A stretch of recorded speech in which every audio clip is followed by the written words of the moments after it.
Hey YouTube, what's up? Woodman500 here. If you watched my last video, you noticed that it cut out kind of quick at the end, but I was done anyway, so it didn't really matter. And I didn't want to redo the whole thing just for the sake of having a good ending onto it. So, I do apologize. I'm back here. I'm gonna start talking about the Trek 2 survival kit or first aid kit, one that I use. Yeah, so I'm just going to start talking about it. I'll talk about the case first, and then we'll talk about how it came stock, or like I like to call it, which was pretty much right from the store. Pretty slim, but we'll get into that. We're just going to talk about it. So I'm going to tilt the camera down and show you guys what I got. The Trek 2 survival kit.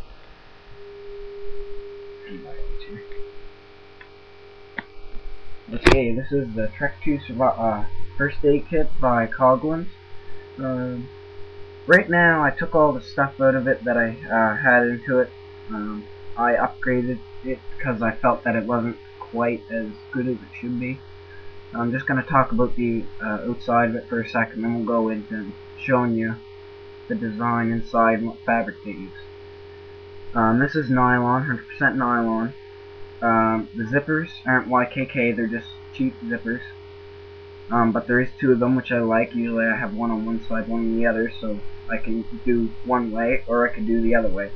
Normally that's how the first aid kits come, so that you have a good chance of getting all that stuff out that you need.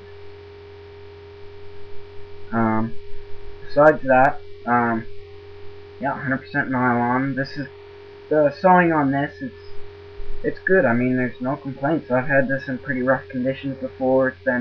It's served me well in the past, so I think it should serve me well in the future.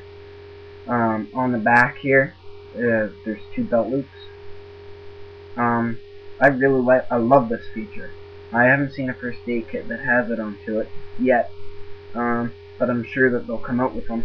The only thing is that if I had to use this in an emergency situation and it's back here on me, I can't take it off unless I either cut it or I make a modification onto it so that I might trim these off and put a little piece of Velcro so that I can rip that off, open it up, and use it whenever I have to. Because in an emergency situation, you want this first aid kit to be working for you and be quick and effective. So I'm going to open it up and pillow on my knees here. Open it up, show you what I got inside of it, and which is how it came right from the shelf.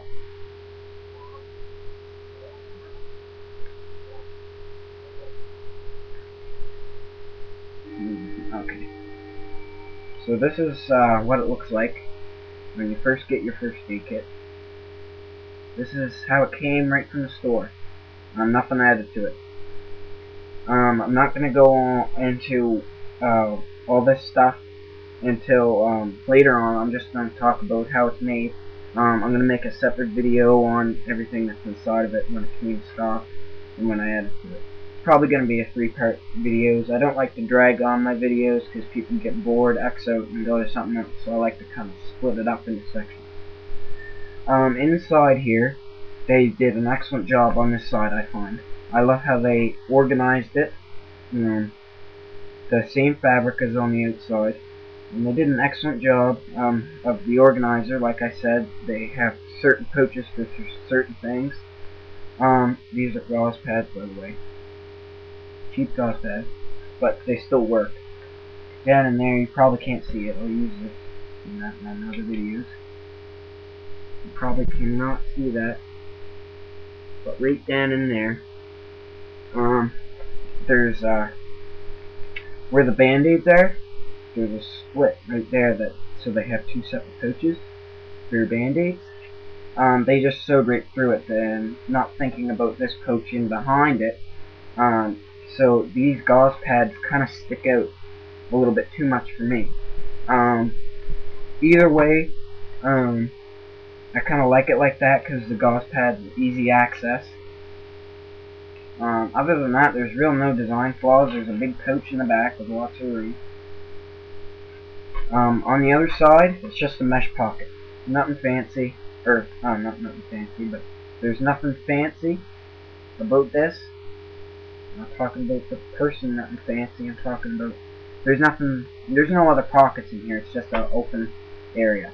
Mesh, just square type mesh onto it, perfect like line. There's no difference between the mesh on my backwoods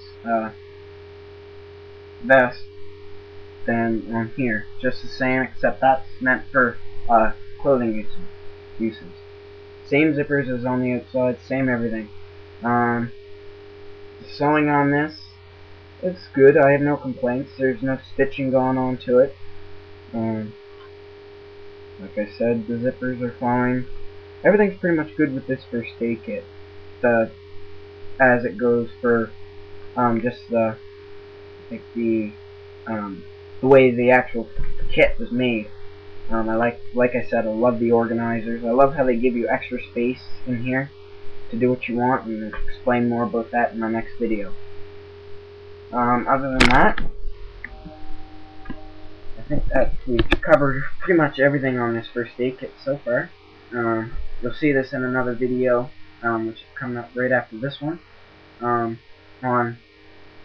what I added to it and what all the bandages and stuff are made for and what they're used for. I might do a little bit of first aid, but I'm not going to get too extensive into it. This isn't a course. I might do a little bit more into it, maybe sometime later, maybe in the summer. Usually that's when work starts up for most people, and that's when a lot of people get hurt. I'm going to be talking about cuts and stuff. We'll get into that when we start talking about the different types of bandages, what I added to it.